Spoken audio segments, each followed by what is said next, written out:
Está con nosotros el diputado nacional de Avanza Libertad, José Luis Espert. Buenas tardes, José Luis, ¿cómo andás? Hola, muy buenas tardes. Un gran placer estar con ustedes y acompañado por un gran hombre, el presidente del Comité Nacional de la UCD, el santafesino Gonzalo Mancilla de Sousa. Y también me acompaña, aunque está fuera de este estudio, la gran Paula Monteserín, gran colaboradora, Camila Valverde, Luis Rosales, crack de los cracks, Jesús Cornejo también, nuestro prensa, así que gran equipo me acompaña. Muy bien, no quedó ninguno afuera. ¿Cómo va la preparación de este año, José Luis? ¿Qué andas haciendo por la zona? ¿Sabés qué vas a hacer en 2023? Muchos desafíos, muchas preguntas. Sí, yo te diría, arranquemos por lo que más me importa, que es la gente, nosotros, los ciudadanos de a pie de laburo. Venimos de... Yo te diría, son 48 horas que he pasado al rojo vivo, te diría. Ayer en Expoagro, hoy en Rosario. Ayer en Expoagro, un campo fundido como consecuencia de una sequía que no da tregua. Al rojo vivo, quemándonos al sol. No me quiero imaginar las plantitas como estaban en mi campo, ahí en Pergamino, donde yo soy. Y hoy al rojo vivo en Rosario, pasando revista un poco con nuestra gente del horror que está viviendo Rosario. Ojalá que nos podamos explayar bastante sobre ese tema, me gustaría dejar algunos conceptos. Así que son 48 horas a full, calientes. Expoagro ayer con un campo fundido y Rosario hoy tomado por los narcos. Decime, con respecto al campo, la peor sequía de los últimos 60 años, recién justamente conversábamos con un gerente de una entidad bancaria que participa en Expoagro y que está, lógicamente, llegando con una línea de créditos para los productores que han quedado en el fondo del mar con esta situación. ¿Qué empezamos a hacer por fuera de estas ayudas de los bancos para darle al productor tranquilidad y previsibilidad en este país de una vez por todas? Yo le diría al gerente de este banco, se lo digo como productor agropecuario, no se lo digo como extraterrestre. Yo soy nacido en Pergamino y tenemos campo con mis hermanos en Pergamino, lo explotamos nosotros. Yo diría a este banquero que los préstamos que nos den, no sé si se lo vamos a poder pagar. Si el gobierno nacional sigue en la nube de pedos en la cual se encuentra con respecto al campo. El campo lo que necesita hoy, si pagó la renta extraordinaria cuando era época de vacas gordas, ya 2019, ahora necesita que el gobierno participe de su quebranto, que suspenda el cobro de retenciones durante 2 años por lo menos. Las retenciones se llevan el equivalente al 100% de la ganancia bruta, margen bruto en el agro. A ver, repito, la retención o la exportación es una quita del precio brutísimo que cobra el productor agropecuario, que de un tercio, que puede llegar a representar el 100% del margen bruto, o sea, una confiscación directamente, y ni hablar en un contexto de sequía como este. Así que yo le diría al banquero, no sé si le vamos a poder devolver el préstamo que nos dan, porque el problema es infinitamente más grave. Ahí lo veía el imbécilete de Mendiguren anunciando un crédito de 28.000 millones de pesos, pero estamos hablando de 2 días de retención a la exportación, ¿me entendió? O sea, hay gente que no conecta. Ahora yendo a Rosario, el ministro del Interior, de Seguridad, hoy acá en Rosario, pero Rosario, hace 20 años que sufre este Rosario. Hace 20 años que los ministros de Seguridad y las ministras de Seguridad que hemos tenido, la ministra, que saben que en Argentina aterrizan en el centro norte del país, no sé, en más de 100 pistas clandestinas de aterrizaje, millones y millones de kilos de cocaína a lo largo del tiempo. Alegremente vienen de Brasil y de Perú, luego vienen alegremente bajando por la ruta nueva hasta el puerto de Rosario, pasando por más de 100 municipios. Nadie los controla. Ahora vos tenés la BTV vencida o te pasás el límite de velocidad, te encaja una multa. Y acá Rosario se ha convertido en el principal puerto de salida de la droga de Latinoamérica a Europa. No pasa nada. Ahora, el propio ministro de Seguridad, a quien vos recién mencionabas y que estuvo hoy en nuestra ciudad, dijo que el narco había ganado. ¿Esto tiene solución? Después de una sentencia de esas características, ¿de qué manera se revierte esto? Porque evidentemente en el último tiempo fueron llegando fuerzas federales y queda claro que el amontonamiento de fuerzas de seguridad sin un plan y sin la decisión política de meter mano en los estamentos donde hay que meter mano no sirve para nada. Entonces, ¿está la decisión o cómo se hace esto? Mira, yo creo que todas las cosas que Argentina tiene que hacer son una cuestión de decisión política. Acá hay una decisión política de transformar a la Argentina en un país miserable, lleno de indigentes, marginales.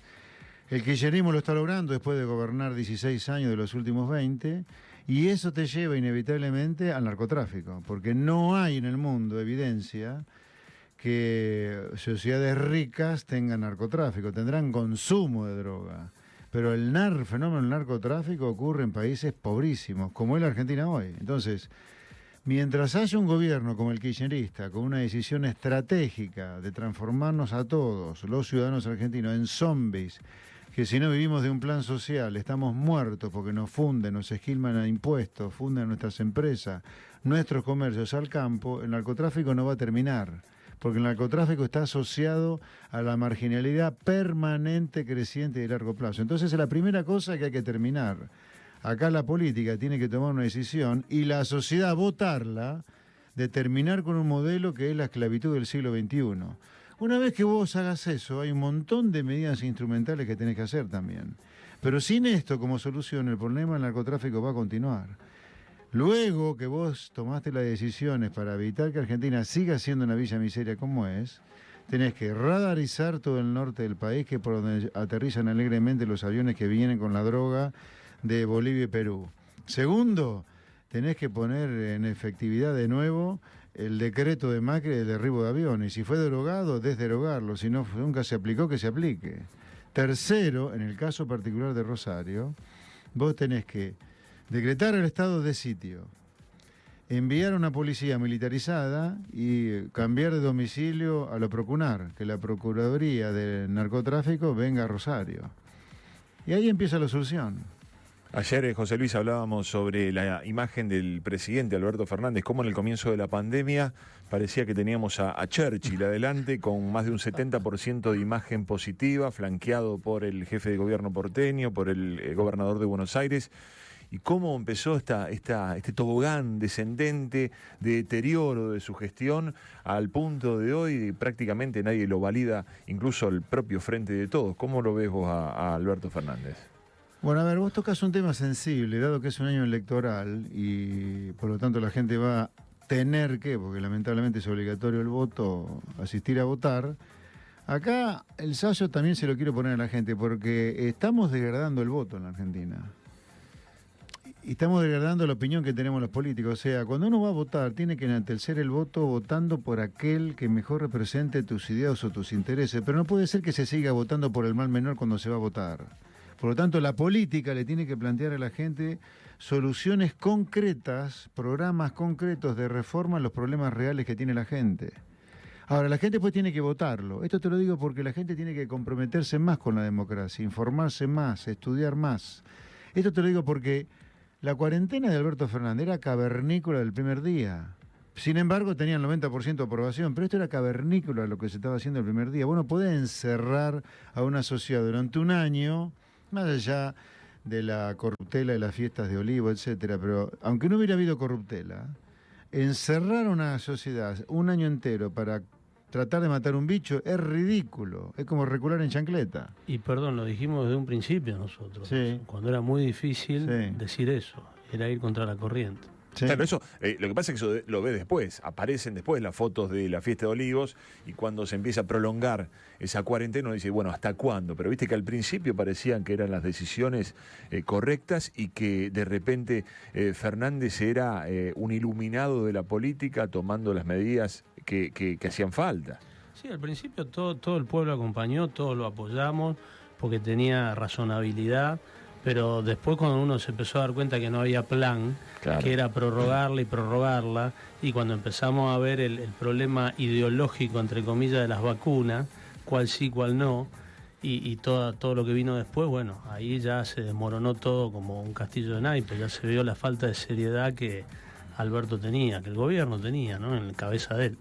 A ver, en todo el mundo, y ya Argentina cuando recibe el flagelo del COVID, allá por marzo de 2020, ya había en el mundo una experiencia de por lo menos 4 o 6 meses, donde estaba claro lo que el mundo civilizado hacía con el COVID, que era, o con la pandemia, era inicialmente 30 días de cierre absoluto, pero después tenías que empezar a abrir y durante esos 30 días de cierre absoluto, ¿qué era lo que hacían los países civilizados? Testeaban a la mayor cantidad de personas, justamente para cuando abrieras, supieras bien dónde estaban los focos infecciosos y no se volviera a contagiar toda la población. Y vacunar cuando apareció la vacuna. No, acá nos encerraron durante un año, no se testeó a casi nadie y se vacunó menos todavía. Obviamente, se fundió medio país, los chicos quedaron chiflados de estar encerrados, los chiquititos se volvieron a hacer pis encima, volvieron a tartamudear, los adolescentes pasaron depresiones jodidas, y esto me consta a mí, no es que me la contaron, y después se fundió medio país. Y los viejos se murieron. Agregale. No se los podía despedir. Agregale la mojada de oreja del presidente con sus fiestitas de olivos, o algo peor todavía, que fue mientras la gente tenía causas penales por violar la cuarentena para tratar de no fundirse, laburando un poquito, el señor Fernández andaba por el mundo diciendo que no se tiraba encima de la vacuna falsa que había aparecido, la Pfizer, por cuestiones geopolíticas para no enojar a Rusia y China, ¿viste? Este tipo debería haber sido sometido, como yo pedí, juicio político y que fuera destituido. Alberto Fernández hace rato que no debería haber sido más ya el presidente de Argentina por ser sometido a juicio político y destitución. José Luis, hoy sale el índice de inflación de Chile, menos 0,1 en febrero, y acumulado en todo el año 11%. Sí. ¿Por qué en 10, 12 años en Argentina nadie pudo controlarlo? Controlarlo seriamente, no que un mes disminuya un poquito, más o menos. No, sostenido en el tiempo, y acá parecía, bueno, Massa superministro que controla. No, ahora volvió a su 6-7% mensual, y más también seguramente la medición debe ser hasta toqueteada. ¿Por qué? ¿Por qué pasó tanto tiempo? ¿Por qué desde el último tramo del gobierno de Cristina, Macri y Alberto la inflación sigue siendo un problema es muy grave, muy grave? Se come el bolsillo de todos nosotros. Mira, el martes se da a conocer la inflación de febrero, hecho sea de paso, que no va a ser menos de 6. Seguro va a ser 6 o 7, sí. Mira, a ver, en Argentina los problemas, todos los problemas de Argentina son de sentido común, ni siquiera son ideológicos ya. Por eso es que, si nos seguimos equivocando, vamos a terminar siendo una gigantesca villa miseria, porque a vos no te puede ir bien nunca si violás la ley de la gravedad o si violentás el sentido común. A ver, el sentido común, ¿qué te dice? Y qué sé yo, la ciencia, la realidad demostró totalmente, de manera abrumadora, que la inflación es un fenómeno monetario. Es como la papa. Si te sobran papas en el mercado de papas, ¿qué va a pasar con el precio de la papa? Va a caer. Cuando cae el precio de la papa compra menos fideo, menos manteca, menos achura, menos agua. O sea, cae el poder de compra de la papa cuando sobran papas. Cuando sobra dinero pasa lo mismo. Cuando sobra dinero, cae el poder de compra del dinero. Y eso es inflación. Ahora, nosotros pretendemos, desde hace 80 años, bajar la inflación controlando precios. Nunca vamos a luchar exitosamente a la larga con la inflación mientras pensemos que las frutas, en lugar de caer para abajo, cuando maduran caen para arriba. La inflación es un fenómeno monetario.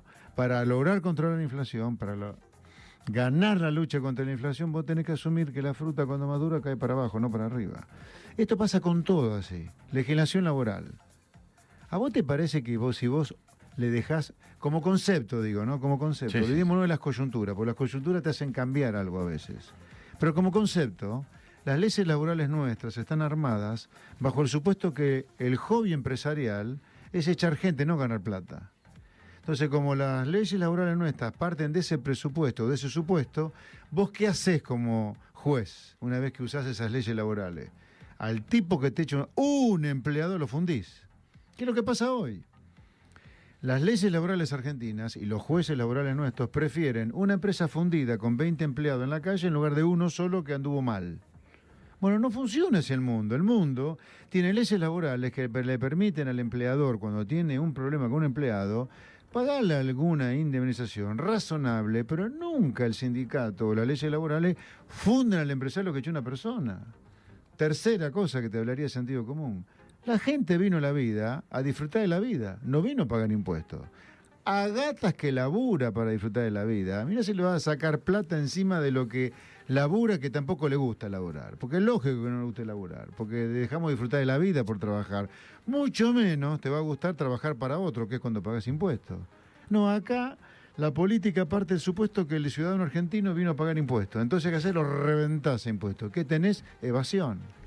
Y así todo funciona con una falta de sentido común absoluta. Por eso yo, ahora que viene un año electoral, le digo a todos los políticos, dejemos de hablar de pavadas, de eslogan sin sentido, como casta, halcones, paloma, donde el anticasta construye y arma en base a la casta, el halcón resulta ser que te trajo al kirchnerismo de nuevo, al que le dicen paloma le ganó al kirchnerismo en el 2019. Todo mentira lo que te dicen.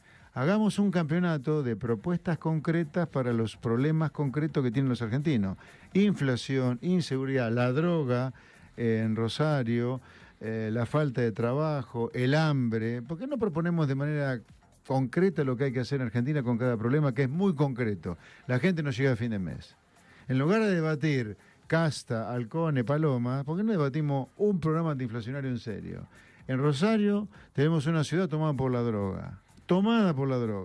Se sabe perfectamente desde hace más de 20 años que la droga entra alegremente de Perú y de Bolivia en avionetas que aterrizan en los cientos de pistas clandestinas de aterrizaje que hay en el norte y noroeste del país. De ahí bajan por 1000 kilómetros de ruta por la ruta 9, pasan por más de 100 pueblos, nadie los controla y terminan en Rosario. Luego de Rosario van a Europa.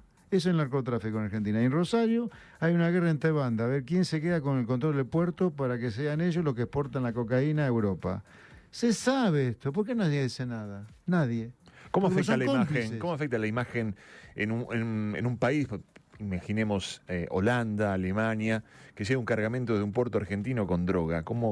¿Qué vidriera le damos al mundo también? ¿Qué señal damos? Sí, mala, obviamente mala, pero yo le diría a los alemanes, a los franceses, a los que compran la droga nuestra, hagan algo con el consumo de droga también, ¿no? Porque, a ver, cada uno tiene su responsabilidad acá, el 90% es responsabilidad nuestra. Ahora hay una pequeña responsabilidad que son los que no hacen nada con el consumo de droga. Por eso esto seriamente cuestiona esta historia de droga libre para evitar que se transforme en un problema. Hay que cuestionarlo. Porque también es un problema que en Europa sea la droga libre. Nombraste casta recién y debo preguntarte, por supuesto, en las ideas de la libertad aparece tu figura, por supuesto, y la de Javier Milei, pero no son lo mismo.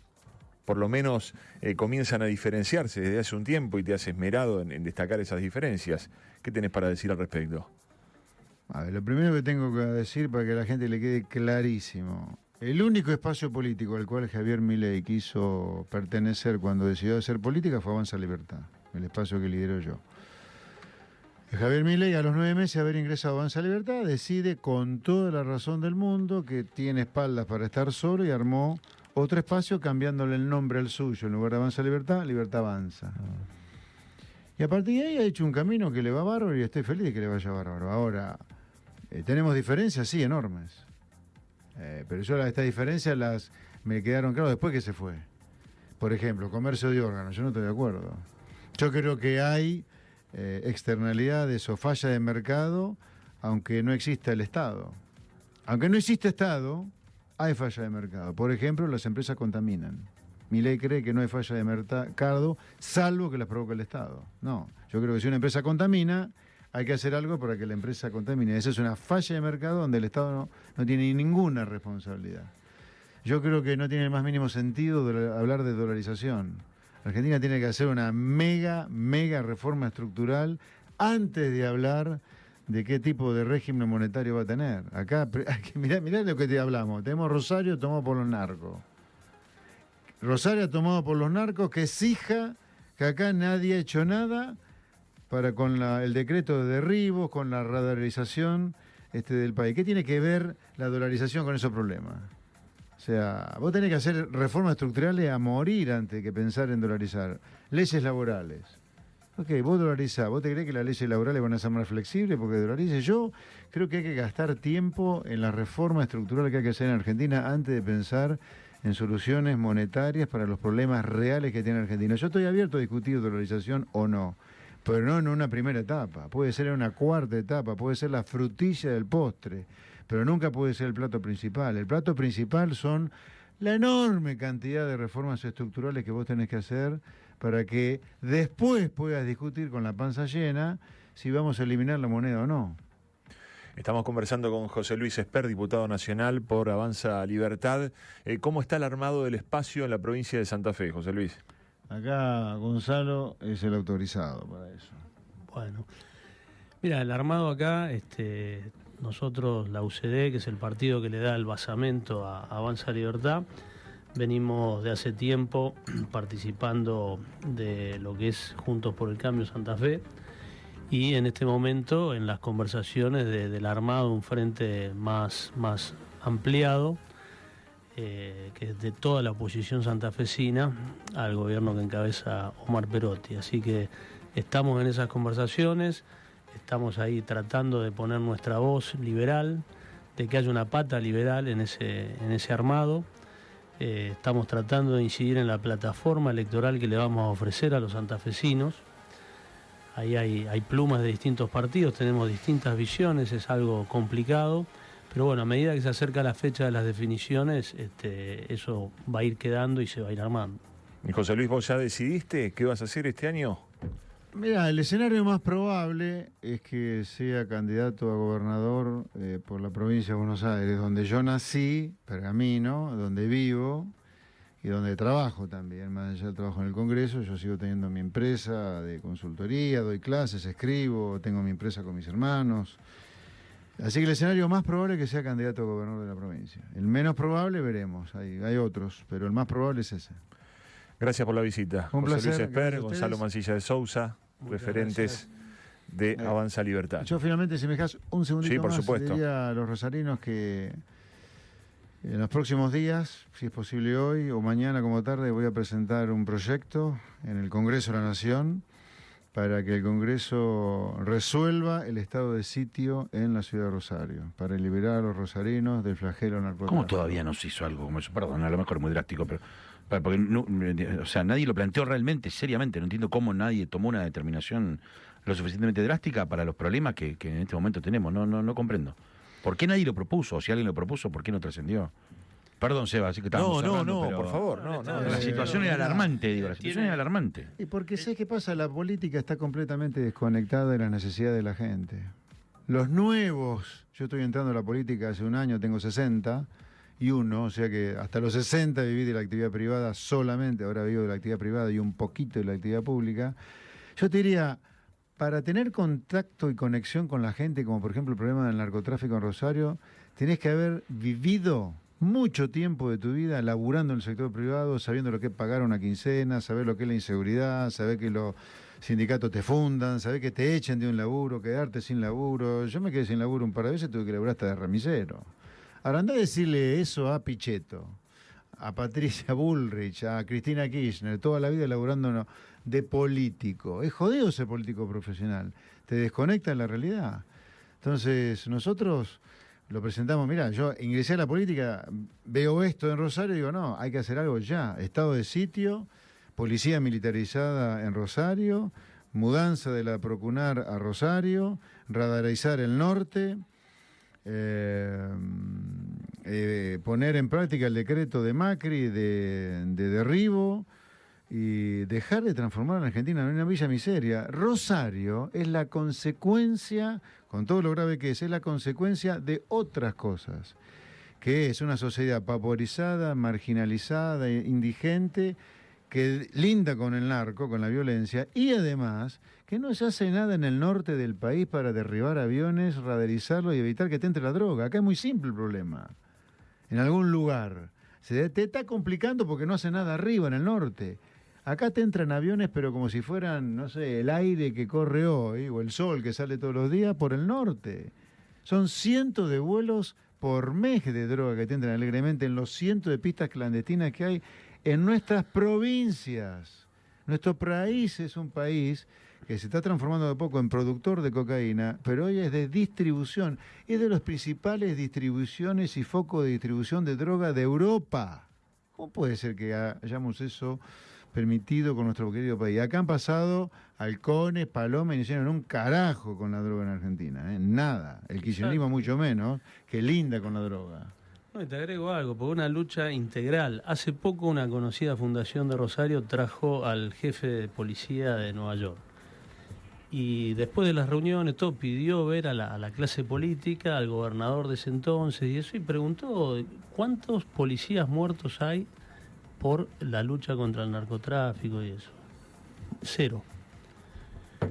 Ustedes, había diputados también, etcétera, y se andan con autos blindados, con guardaespaldas, y muchos se jactaban y decían, no, yo camino tranquilo por la calle. Entonces el tipo resumió, dijo, acá no están luchando contra el narcotráfico. Sí, ahí tenés todos los problemas también, ¿no? Por ejemplo, en muchos lugares el policía pobre vive al lado de la villa donde está el narco. Entonces acá tenemos otro problema. ¿Queremos tener seguridad o no? Para tener seguridad tenés que pagarle como corresponde al policía, darle chalecos antibalas no vencidos, darle patrulleros que no se caigan a pedazos, darle comisarías como la gente, no letrinas como hoy. Tenés que jerarquizar la actividad policial. Tenés que tirar a la basura la doctrina Zaffaroni para eso, para que el policía no tenga miedo en usar su arma en defensa de un inocente contra un delincuente, para que los jueces fallen con dureza contra los delincuentes, para que los fiscales acusen. Acá hay que cambiar la cabeza. Ahora, de nuevo, son todos problemas de sentido común. A ver, sentido común. La gente inocente vive hoy tras las rejas y el delincuente vive afuera. ¿Cómo es? Las rejas están para el delincuente. Por eso digo, con esto cierro, a la gente hay que enaltecer el voto. Voten por programas de reforma para los problemas concretos que tienen ellos. No voten eslogan, no voten cartelitos. José Luis Esper. Placer. Muchas gracias por la visita, Gonzalo. Gracias también por hacerte presente. Y bueno, los esperamos, las puertas abiertas de la radio para cuando dispongan. Muchas gracias. Un placer, buenas tardes. 19:18 en toda la Argentina, ya volvemos, nos quedamos hasta las 8.